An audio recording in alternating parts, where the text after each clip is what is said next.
ಧ್ವಜಾರೋಹಣ ಸಮಾರಂಭ ಈಗಾಗಲೇ ನೆರವೇರಿದೆ. ರಾಜ್ಯಾಧ್ಯಕ್ಷರಾದ ಸನ್ಮಾನ್ಯ ಶ್ರೀ ಟಿ ನಾರಾಯಣಗೌಡರು ಹಾಗೆ ಕರ್ನಾಟಕ ರಕ್ಷಣೆಗೆ ಗೌರವಾಧ್ಯಕ್ಷರಾದಂತ ಅರುಣಾಚಲಂ ಅವರು ಹಾಗೆ ಮತ್ತೋರ್ವ ಗೌರವಾಧ್ಯಕ್ಷರಾದಂತ ಸುರೇಶ್ ಅವರು ಅಮೃತ ಹಸ್ತದಿಂದ ಕನ್ನಡ ಧ್ವಜಾರೋಹಣ ನೆರವೇರಿದೆ.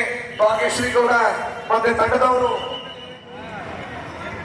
ಹಲವಾರು ಹಾಡುಗಳನ್ನ 11 ಗಂಟೆಯಿಂದ ನಿರಂತರವಾಗಿ ಆಡ್ತಾ ಇದ್ದಾರೆ.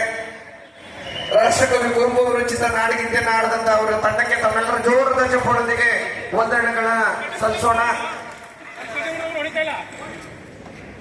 ಬಂಧುಗಳೇ, ಕರ್ನಾಟಕ ರಾಷ್ಟ್ರ ವೇದಿಕೆಯ ಗೌರವಾಧ್ಯಕ್ಷರು ಬೆಂಗಳೂರು ಮಹಾನಗರದಲ್ಲಿ ಕರ್ನಾಟಕ ರಾಷ್ಟ್ರ ವೇದಿಕೆಯನ್ನು ಸ್ಥಾಪನೆ ಮಾಡಿದಂತ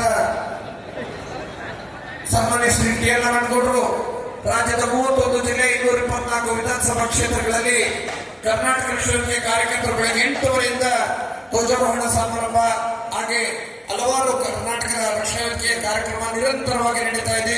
ಬೀದರಿಂದ ಚಾಮರಾಜನಗರದವರೆಗೆ ನಿರಂತರವಾಗಿ ಬೆಳಗ್ಗೆಯಿಂದ ಕಾರ್ಯಕ್ರಮಗಳು ನಡೀತಾ ಇದೆ.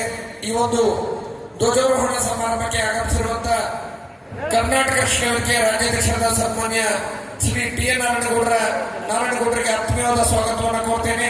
ಹಾಗೆ ಕರ್ನಾಟಕ ರಾಷ್ಟ್ರ ವೇದಿಕೆಯ ಕೇಂದ್ರ ಸಮಿತಿ ಆಯೋಜಿಸಿರುವಂತಹ ಕರ್ನಾಟಕ ರಾಜ್ಯೋತ್ಸವ ಸಮಾರಂಭಕ್ಕೆ ಮುಖ್ಯ ಅತಿಥಿಗಳಿಗೆ ಆಗಮಿಸಿರುವಂತಹ ನಮ್ಮ ಗೌರವಾಧ್ಯಕ್ಷರಾದಂತಹ ಅರುಣಾಚಲಂ ಅವರಿಗೂ ಕೂಡ ಆತ್ಮೀಯವಾದ ಸ್ವಾಗತವನ್ನು ಕೋರ್ತೇನೆ. ಹಾಗೆ ಮತ್ತೋರ್ವ ಗೌರವಾಧ್ಯಕ್ಷರಾದಂತಹ ಸುರೇಶ್ ಅವರಿಗೂ ಕೂಡ ಆತ್ಮೀಯವಾದ ಸ್ವಾಗತವನ್ನು ಕೋರ್ತೇನೆ.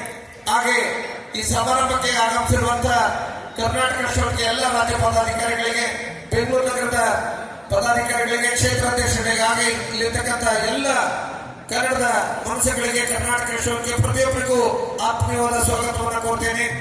ಬಂಧುಗಳೇ, ಬೆಂಗಳೂರು ಮಹಾನಗರದಲ್ಲಿ ಹಲವಾರು ಬಡ ಜನರ ಬಗ್ಗೆ ಕಾಳಜಿ ವಹಿಸಿ ನೂರಾರು ಸಾವಿರಾರು ಆಶ್ರಯ ಯೋಜನೆಯ ಮೂಲಕ ಬಡಬಗ್ಗರಿಗೆ ಉತ್ತರಳ್ಳಿ ವಿಧಾನಸಭಾ ಕ್ಷೇತ್ರ ವ್ಯಾಪ್ತಿಯಲ್ಲಿ ನಿವೇಶನಗಳನ್ನು ಕೊಡೋದ್ರ ಮೂಲಕ ಜೊತೆಗೆ ಹೊಸ ಬಡಾವಣೆಗಳನ್ನು ನಿರ್ಮಾಣ ಮಾಡೋದ್ರ ಜೊತೆಗೆ ಆರ್ ನಗರದ ನಿರ್ಮಾತೃ ಆಗಿರುವಂತಹ ಅರುಣಾಚಲಂ ಅವರು ಸದಾಕಾಲ ಕನ್ನಡಿಗ ಕರ್ನಾಟಕ ಜೊತೆಗೆ ಬಡ ಜನರ ಬಗ್ಗೆ ತುಡಿತವನ್ನ ಇಟ್ಕೊಂಡಿರ್ತಕ್ಕಂಥವ್ರು.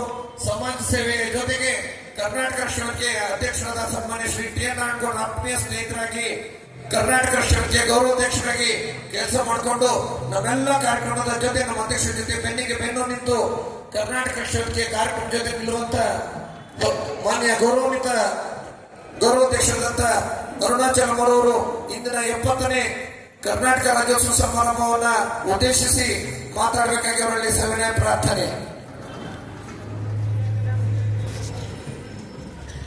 ಕರ್ನಾಟಕ